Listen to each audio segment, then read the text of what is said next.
ada buat sini. Iya. Penesan foto.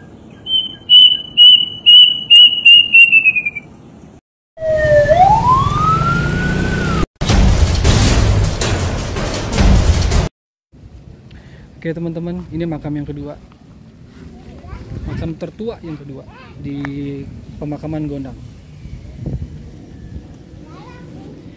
Udah cakep seperti tadi yang kita lihat di duluan di atas, sudah dirawat oleh pengurus, ditata oleh pengurus dan diurusi setiap minggunya. Ya Bang Muman ya, pengurusan tiap minggu ya? Ya. Tiap hari. Tiap hari, maaf, tiap hari. Kita doakan mudah-mudahan almarhumah ditempatkan di surganya Allah Subhanahu wa taala. Teman-teman berada, alhamdulillah saya udah berada dengan pengurus dari Taman Pemakaman Gondang TPG. Di depan juga ada beberapa pengurus. Sengaja kita interview di sini, kayaknya lebih enak, lebih adem gitu cuacanya. Ya, kita gali-gali sebentar terkait masa kepengurusan. Kalau ada yang kematian di wilayah Muria Selatan, khususnya 3 RW ya, Bang ya? 4 RW. Nah, ini abang saya, Bang Abdurrahman, biasa dipanggil Bang Bumantara. Gitu. Nah, kita sapa beliau ya. Assalamualaikum Bang. Waalaikumsalam. Sehat ya Bang ya? Alhamdulillah. Jadi santai aja. Saya cuma mau nanyain poin-poinnya aja. Nah, terkait masalah kepengurusan nih, Bang Boman. Dulu kan nggak diurus nih, dulu nih. Bahkan orang mana-mana juga bisa gitu kemana aja, sampai yang tadinya ini dikit gitu jenazah makam sekarang udah banyak. Bahkan juga sekarang udah cakep-cakep secara kepengurusan. Nah, dari pengurusan ini nih mulai kapan itu pengurusannya? Dan ide itu tuh timbul gimana? Dari di kampung-kampungan banyak tuh kalau orang makamin sembarangan gitu, bukan nggak boleh, namanya orang meninggal ya, bukan nggak boleh, tapi karena kita tinggalnya di Jakarta, di DKI khususnya, jadi memang harus ada prosedur kepenataan yang sesuai dengan inilah biar bagus gitu ya pengurusan makam. Walaupun makam tapi kan harus bagus juga, harus ada pengurus. Idenya gitu Bang Boman, sampai ada kepengurusan, sampai cakep kayak begini, orang juga suka, bahkan pemerintahan support dari pihak kenyamatan juga kan, habis itu kan ada beberapa undang-undang para pejabat gitu, kita ada informasi, sampai ada ide untuk pengurusan sampai bagus lah seperti sekarang ini, sampai ada sekretariat, ada musola gitu, jarang kan musola ada di makam gitu. Gimana Pak?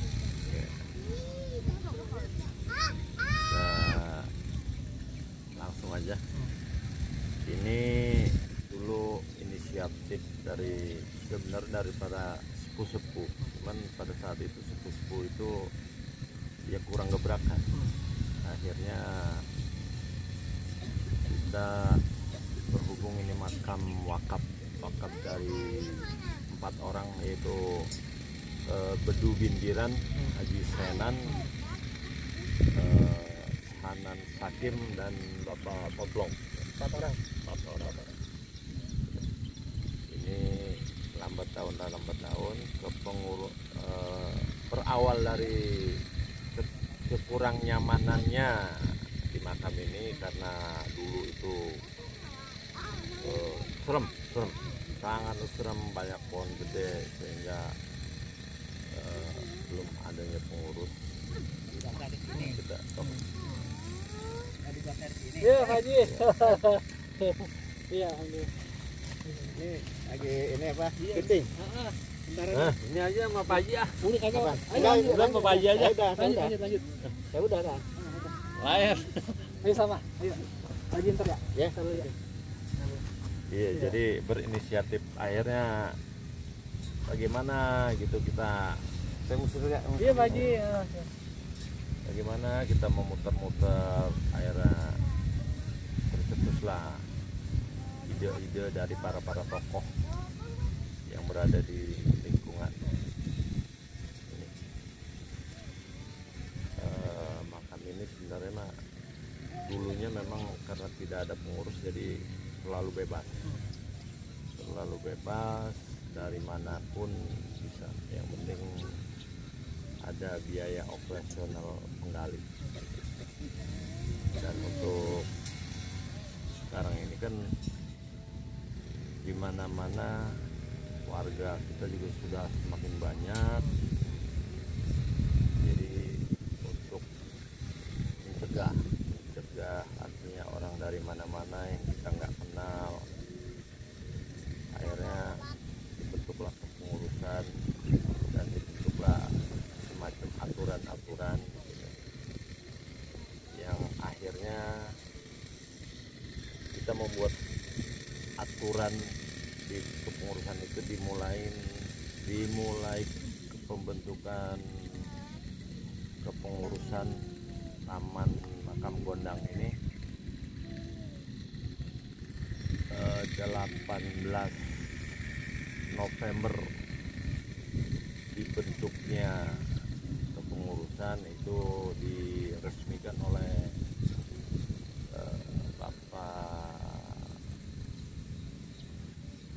saya lupa tuh, dari pihak kelurahan, dari Pak Kelurahan itu diresmikan 2018, dan untuk pengurusan ini berjalan secara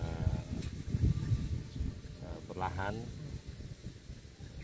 karena memang pengurusan baru, makam yang baru.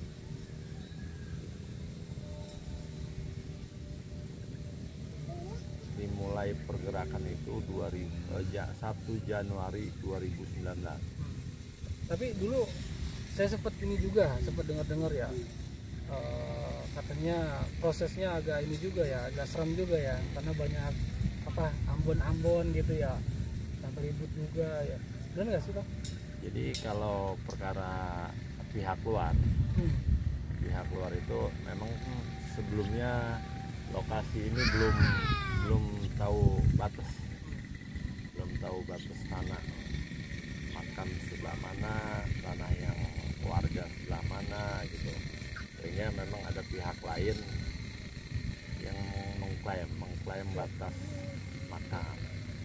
Tapi ya dengan musyawarah yang baik antara pengurus dan pihak orang ketiga itu, alhamdulillah kita dengan diperkuat oleh pemilik lahan, pemilik tanah yang awal gitu, pewakaf yang menjadi pewakaf di Makam Gondang ini, alhamdulillah berjalan beres, dan akhirnya kita bisa membuat pagar sekeliling untuk membatasi makam Taman Gondang ini. Oke.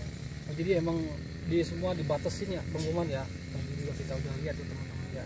Kita udah keliling tuh banyak tembok-tembok samping seputaran ya pengumuman ya. Seputaran. Kalau ini pengumuman apa namanya, dari 4 pewakaf ini ya, mereka berempat ini orang-orang baik lah ya, orang-orang baik, orang-orang dermawan ya. Nah, mereka di sini kan wakaf ini ada tempat khusus buat mereka nggak? Sebenarnya kalau dikata tempat khusus itu tidak ada. Nggak ada. Cuman mereka itu memprioritaskan tanah yang diwakafkan ini, terutama untuk keluarga besar, Anak cucu lah ya. ya, keluarga besar, wahibul wakaf, gitu. Tapi tidak menutup kemungkinan apabila lahan-lahan yang lain bisa ditempati, ya lahan itu bisa ditempati untuk orang lain. Tapi memang makam ini kan makam umum, tentunya dengan mematuhi dan mengikuti peraturan-peraturan yang sudah ditetapkan oleh pengurus. Alhamdulillah teman-teman, setelah kita review semua, kita kelilingi pemakaman Gondang, kita sudah interview juga pengurus. Nanti selebihnya teman-teman bisa lihat, bisa like, bisa subscribe. Jangan lupa di komen.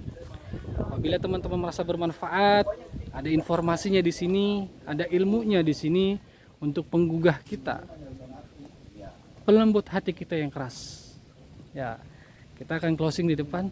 Mudah-mudahan semua yang saya sajikan bisa bermanfaat buat teman-teman. semua bisa mengambil pelajaran dari apa yang telah saya videokan dan saya sampaikan, gitu ya. Sehat selalu, semoga dalam berkah, semoga dalam kemuliaan Allah Subhanahu wa taala. Assalamualaikum warahmatullahi wabarakatuh.